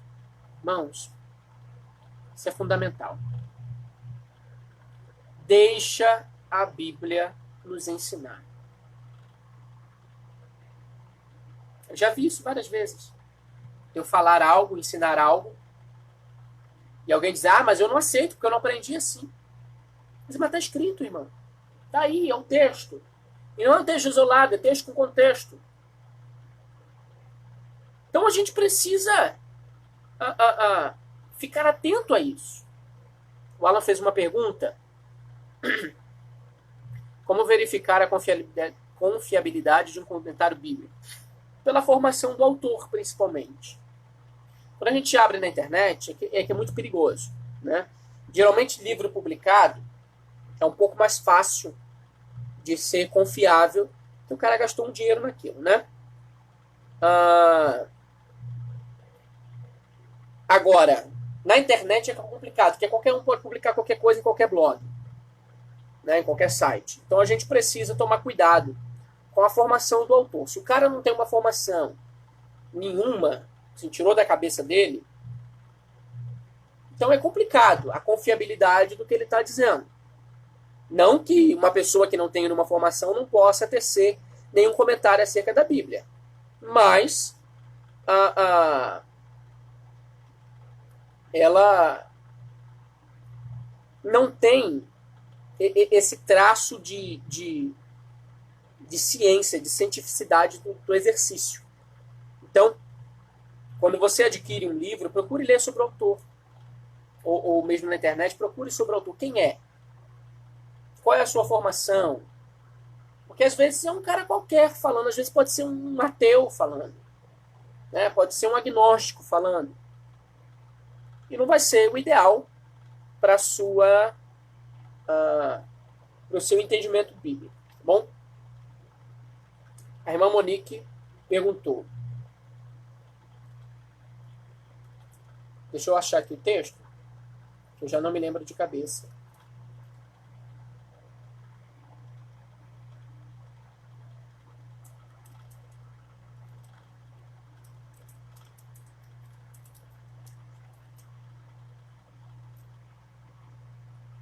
Vamos lá.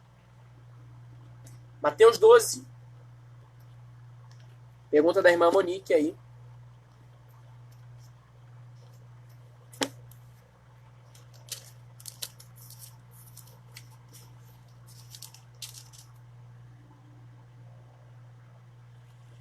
Mateus 12, a partir do versículo 22. Irmã Monique, acompanhe aí, tá bom?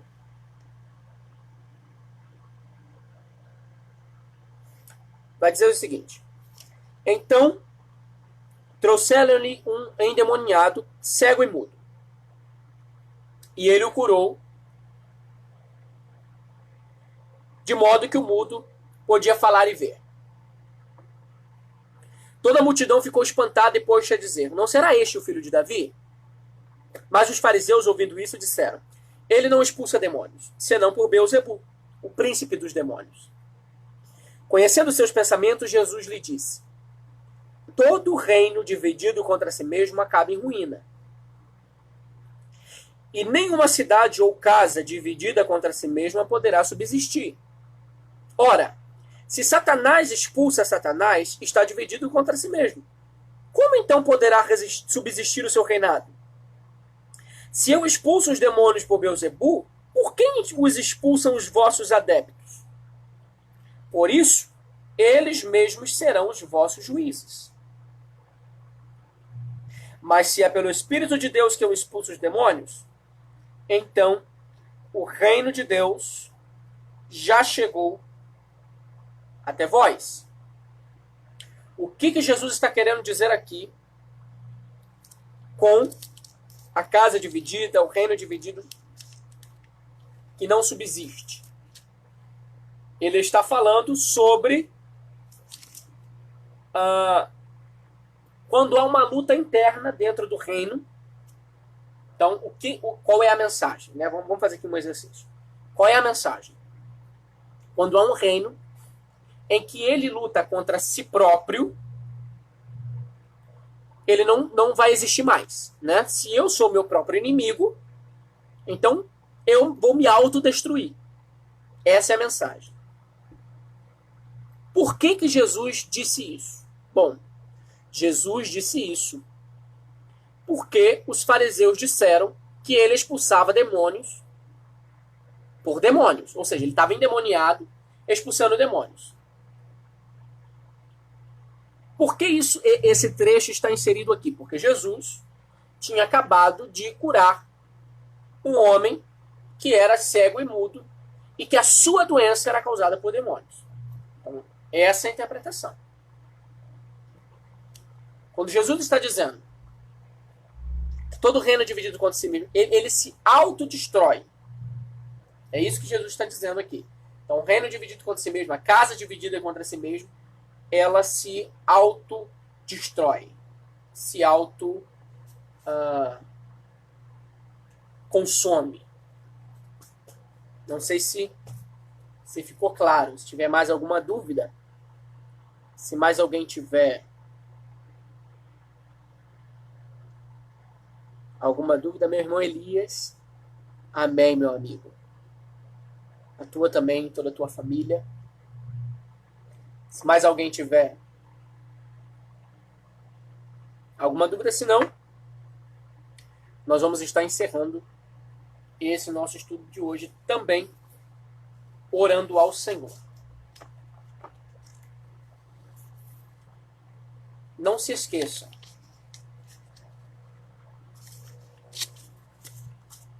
O nosso amor tem que estar na palavra de Deus. Mais do que qualquer outra coisa. Né? Eu me lembro de um caso aqui, só pra gente rir um pouquinho. Eu já contei isso algumas vezes. Mas eu me lembro de um caso de uma postagem no Facebook há muito tempo atrás. Em que questionava a ideia de que orar de madrugada é melhor porque a fila é menor. Né? Então, na publicação que eu fiz, era questionando a veracidade bíblica dessa ideia. E aí um menino, também pregador, comentou lá pra mim que mas isso é uma grande verdade, porque tem um hino, não sei de quem é, que fala isso, né? Orar de madrugada a fila é menor. Então ele quer dizer, não, mas como diz o hino da irmã fulana de tal, orar de madrugada a fila é menor. A gente tem que orar. E aí eu comentei para ele, falei, irmãos,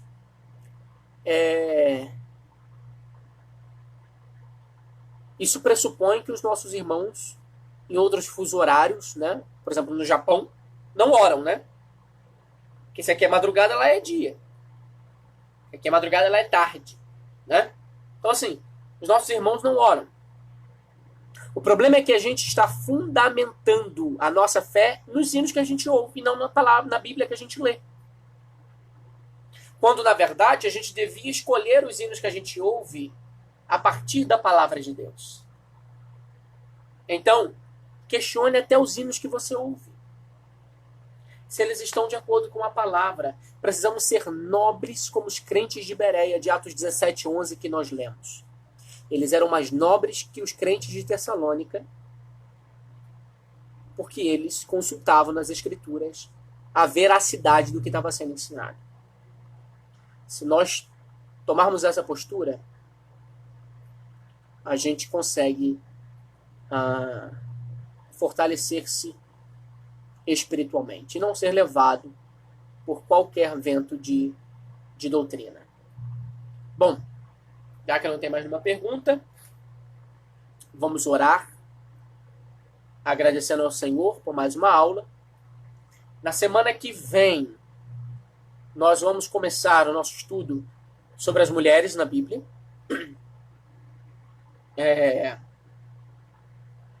Eu não sei se será uma aula só, se serão duas, vai depender do andamento, tá? Mas tudo isso que a gente fez hoje é fundamental, necessário, preciso, basilar para o que nós vamos fazer na próxima terça-feira, às 19h30, que é discutir o papel das mulheres na igreja, a partir da luz da palavra de Deus. Então, vamos orar, agradecendo ao Senhor por mais essa oportunidade e pedir ao Senhor que possa continuar sendo conosco em todos os nossos dias, que o Senhor possa continuar sendo com as nossas vidas, nesses momentos que nós estamos vivenciando. Mais uma vez, para você que chegou depois, eu quero indicar este livro, que é de facílimo entendimento, tá? Tem como título Entendes o que leis? Um guia prático, um guia para entender a Bíblia com auxílio da exegese da hermenêutica. É facílima. E ele trata exatamente do que eu tratei aqui. Uma ferramenta básica da boa tradução, como essas traduções foram feitas. E o que eu achei maravilhoso é que ele trata, em cada capítulo, como interpretar cada gênero. Então, como interpretar a epístola, narrativa do Antigo Testamento, Atos dos Apóstolos, Evangelhos, parábolas, leis, profetas, salmos, sabedoria e, por último, Apocalipse. Então, se você puder adquirir, eu comprei acho que por R$44 no site da livraria Amazon. Mas se você não tem condições, mas tem como imprimir ou consegue ler pelo celular, eu tenho esse livro em PDF. Então você não precisaria comprar. Eu comprei porque eu prefiro livro físico. Eu comecei a ler ele em PDF, gostei, e aí comprei para poder guardar para mim, tá? Então, se você quiser, eu te envio. Você me manda um WhatsApp. Se você também tiver alguma dúvida, você também pode mandar no WhatsApp. Meu número está em algum momento por aí. Mas eu posso repetir. 983967293. 983967293. É o meu número de WhatsApp. Você pode mandar mensagem com a sua dúvida, com seus questionamentos. Eu não entendi isso, eu não concordei com aquilo. Você é livre para fazer isso, tá bom? E se você quiser o livro, eu posso encaminhar para você. Bom, então, agradeço ao Senhor pela sua vida. Pai, nós te louvamos pela vida de cada um dos teus filhos. Te agradeço pela vida dos teus filhos que ficaram conosco até agora, Senhor. Te agradeço por essa aula produtiva que nós tivemos. Ó Deus, pedimos as tuas ricas bênçãos que continuam, ó Pai, recaindo sobre nós. Que o Senhor continue guardando a casa, a família, as finanças dos teus filhos. Ó Deus, pedimos a Ti que o Senhor nos dê um restante de semana abençoado. Ó Pai, se conosco, continue nos auxiliando, ó Pai, nos sustentando com a destra da Tua justiça, Senhor. Ó Deus, e que possamos continuar Te conhecendo e prosseguir em Te conhecendo através da Tua palavra, e que seja de bom proveito tudo o que nós estamos, ó Pai, aprendendo juntos aqui, porque aprendo quando ensino e os teus filhos aprendem, ó Pai, juntamente comigo. Ó Deus, em nome de Jesus, pedimos a Ti que toda barreira, que todo impedimento no nosso entendimento seja lançado por terra, todo bloqueio na nossa mente, Senhor, seja lançado por terra, e que nós possamos compreender as verdades da Tua palavra, sem deturpar a Tua palavra, Senhor, mas entendendo a Tua palavra, Senhor, como ela é, simples e necessária para as nossas vidas. Sê conosco, nos guarda, nos blinda. Tu és o nosso guarda fiel, Tu és o nosso porto seguro, e quando estamos em Ti, jamais seremos abalados. Te agradeço pela vida dos Teus filhos, em nome de Jesus. Amém. André quer saber o que houve com o dedo. Eu cortei com a faca. Tá? A faca estava afiada demais. E eu cortei meu dedo. Bom, fiquem com Deus. Um grande abraço e que Deus continue abençoando as suas vidas, tá bom? Fique com Deus.